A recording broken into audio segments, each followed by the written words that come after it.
Much of today's technology depends on a single company in East Asia. Without them, we might never have experienced the rise of widely accessible artificial intelligence. As the world's largest chip foundry, TSMC controls over 90% of advanced microchip manufacturing. In fact, more than one-third of the S&P 500 depends heavily on its survival. So, how did TSMC become such a global powerhouse? To understand how one company could corner the market, we have to go back to the 1980s. At the time, the tech industry operated under a strict rule. If you wanted to sell a computer chip, you had to design it and create it yourself. So companies like Intel and Texas Instruments, they were the dominant players because they had the resources needed to build the fabrication plants to make them. This was the integrated device manufacturer model. So, if you were a brilliant engineer with great ideas but did not have billions of dollars, you were completely locked out of the market. And this went on until Dr. Morris Chang realized that producing these chips was becoming so insanely complex that it presented a tremendous opportunity. With backing from the Taiwanese government, he founded TSMC in 1987 as the world's very first pure-play foundry. This meant TSMC would never design its own chips, it would only produce them for others. By removing this massive financial burden, TSMC completely eliminated the barrier to entry for independent designers. Back then, startups like NVIDIA could compete with just $20 million, focusing entirely on design, while TSMC handled the manufacturing process. And as tech evolved, TSMC's competitors tried to have it both ways. Like Samsung, for example, they build chips for third parties, but also competes directly in the consumer electronics industry and the smartphone market. And if you are Apple, do you really want to hand your top-secret blueprints to your biggest rival? Well, that's impossible. So TSMC's strict neutrality solved this conflict of interest.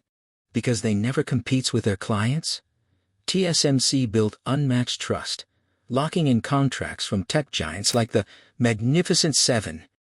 And today, under Chairman and CEO Dr. C.C. Wei, their operational capability has evolved even further. But the real engine behind its growth still lies in their speed to market and economies of scale. When introducing a new fabrication method, they price it aggressively to secure massive early orders from companies like AMD. Manufacturing microscopic chips is incredibly difficult, and errors happen. But pushing millions of chips through their machines allows them to spot defects and improve the yield faster than anyone else. As efficiency skyrocketed, unit costs fell, driving TSMC to staggering 60% gross margins and 50% operating margins by 2025, leaving rivals years behind. So why can't others just copy it? Modern chips contain hundreds of billions of transistors that are 10,000 times thinner than a human hair. To etch them, TSMC relies on EUV lithography machines, built exclusively by a Dutch company called ASML, which cost them up to $400 million apiece. They are so vital that the U.S. government even pressured the Netherlands to block the sale of these machines to China, while companies that receive American subsidies are banned from exporting sophisticated chips to the country. This leverage exists because ASML relies on a tight supply chain, featuring specialized U.S. lasers from Cymer and ultra-precise German optics from Zeiss. So if export controls are defied, the Allies can simply stop shipping those parts. And without them, no one can build these machines. Over the last decade, TSMC has been buying up nearly all available EUV machines years in advance. As of early 2026, TSMC has captured 73% of the global foundry market share, while its closest rival, Samsung, sits at just 7%. With this advantage, moving the chip production away from TSMC to another company would take years and billions of dollars in re-engineering to ensure the results are flawless. Since late 2025, TSMC has been mass-producing chips down to 2 nanometer and has discovered ways to shrink them even further to 1.3 nanometer, approaching the size of individual silicon atoms. Any closer than that, and electrons jump the gap via quantum tunneling, causing short circuits.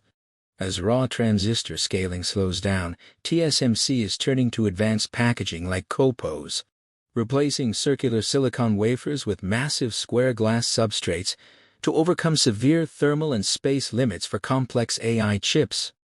The company is also pioneering silicon photonics, swapping electrical signals for light pulses to cut latency in half and improve power efficiency.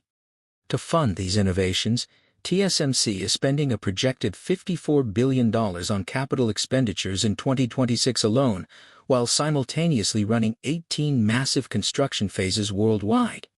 But here's where the story gets deeply complicated.